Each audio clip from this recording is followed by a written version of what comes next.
Thank you. So the topic of this panel is going to be novel virtual production technologies. And again, I have an esteemed group of panelists here. We're missing one. My guy from Mo-Sys, our CTO. Don't know where he got sidetracked. But I'm going to ask the panelists to introduce themselves. I'm with Mo-Sys Academy. I am an instructor in virtual production. And I've been in virtual production for about 2.5 years and loving it. It's a lot of fun. So I'll pass it on to you, James. Thanks. Test check. Hi, my name is James Blevins. Most recently, we finished Francis Ford Coppola's Megalopolis. I was the post-production supervisor on The Mandalorian. And currently, we're doing all sorts of virtual production explorations on The Daily Show. Thanks. So my name's Joe Finlayson. I'm the business development manager at Epic Games with a heavy focus on in-camera visual effects, which gives me a unique lens into all of the projects that are happening across the whole industry and everything that connects to it. So yeah, lots of things spinning in my head with in-camera visual effects all the time. I'm Charlie. I'm former DIT, worked on shows like Marvelous Mrs. Maisel, a bunch of Netflix shows and such out of New York. With Frame.io, I run partnerships for camera cloud, such as the Fujifilm camera, Mo-Sys, etc. So it's been great.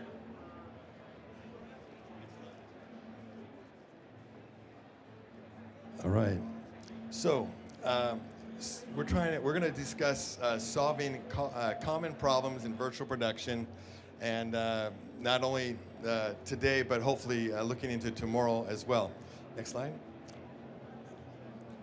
And so what are the technical challenges that are surrounding virtual production? What are the current pain points that really irk anyone getting involved in virtual production right now? I'm just going to hand this one off, but to James, he can talk more about kind of the budgets and the struggle that's been around that and what he's doing towards kind of from the producer angle. I think that would be a very interesting thing for you to tell us about, James. Thanks. It's a new process. It's a new medium, and it's a conversation that we're used to handing off to visual effects, which means that budget is VFX's budget. It's not. It could be considered post-budget if there's no VFX. We have a real problem on the money side, which means that we always have a problem with the schedule side. Some of the department heads are brought in much earlier in virtual production processes. But that's okay, right? Look, virtual production is going to give you a particular look. It's not here to save you money. It's here to fulfill a vision. And so one of the challenges that we find is having that conversation as early as you possibly can. Technically, well, don't get me started.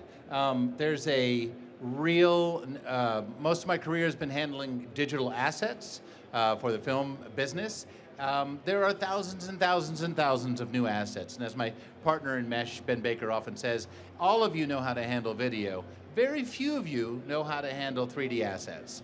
And it means that it's very difficult to iterate, ideate, and create a forum, which we're all used to collaborate in filmmaking, unless someone who understands how to present these in the creative space in a meaningful way.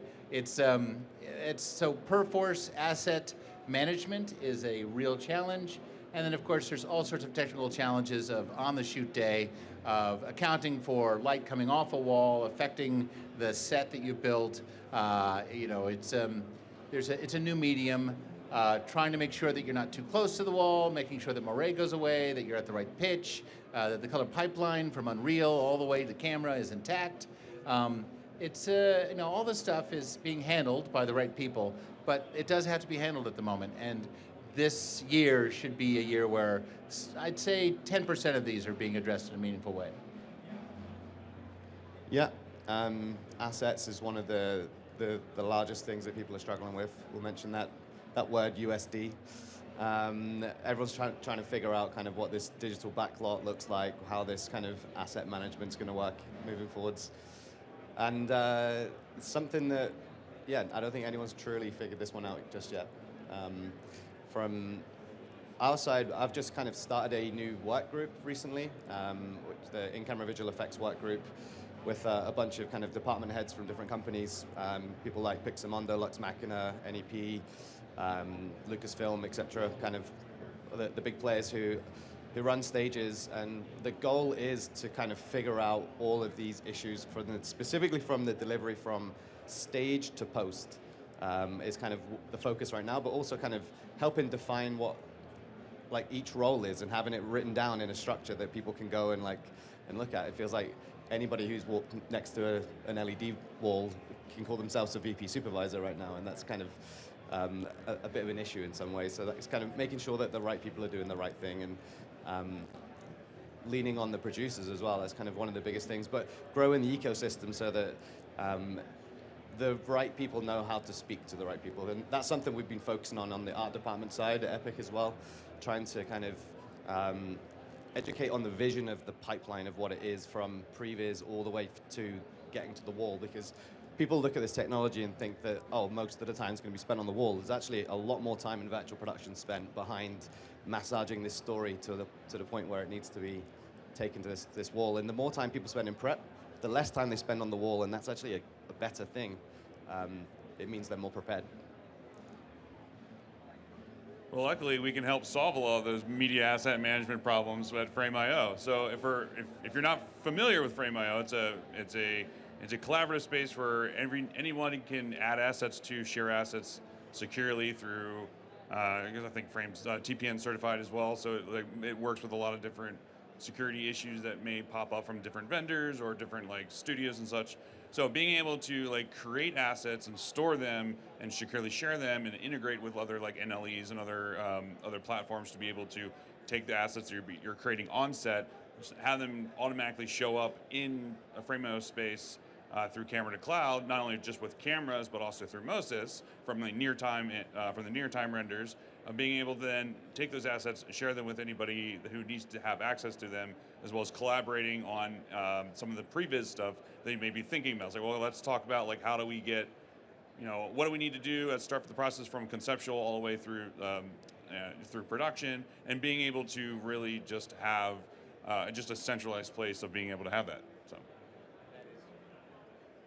I have no doubt that the team at Adobe are absolutely interested and going to make great strides in handling the assets, these particular assets. And I love Van Bedient, Morgan, Chioni, the whole gang. There is an additional challenge of protocol in this space because there is, while you may have 2,000 assets, 3,000 assets for a particular Unreal project, Unreal scene, the protocols and policies of engaging with separate vendors who are adding to this project, that is the real challenge to making sure that everyone is, the workflow is there's a protocol and a proper way to add, much like software, GitHub, a code repository, but it's really has to be tightly managed. I would say that you're absolutely right. It's Frame.io is primarily for the video aspect. I should mention we'll take any assets you can get, but ideally it's just for the assets you're going to make for the video wall. What are you doing with the renders, the on-set rendering, maybe some audio stuff, tying in all the cameras to have just one space for it. So Joe, it sounds to me like with Epic, what you're doing is you're internally looking at these pain points, trying to put them together in a smart way, categorize them, and then look at how you might approach attacking them in a constructive way, if I understand. Is that correct? Well, we're trying to build a community around it because we can't do it alone. Everybody thinks that Epic has a unlimited amount of resources, but we are just people, and we have to resource things as well. So it's at a point where, yeah, we are trying to be constructive. We do get to see more than other people because we're connected to every single project that's happening in some form or other. So we're trying to make sure that we're not taking our position for granted, and we use this lens that we have to actually identify the problems that we're trying to solve for.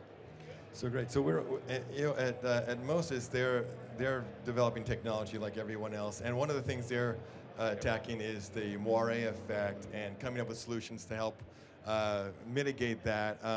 One area that I have particular expertise in is sound reverberation and noise on a volume stage. There's not a lot being done in that area, but with Fathead, which was a R&D project that was produced by the Entertainment Technology Center that James and I worked on, and many, many others, we had an opportunity to test that and come up with ways to mitigate that reflection. It was successful. So I think that's a strong pain point that needs to be more addressed, more technical solutions. And I also want to add color. Color is a big deal. Everyone's talking about color right now.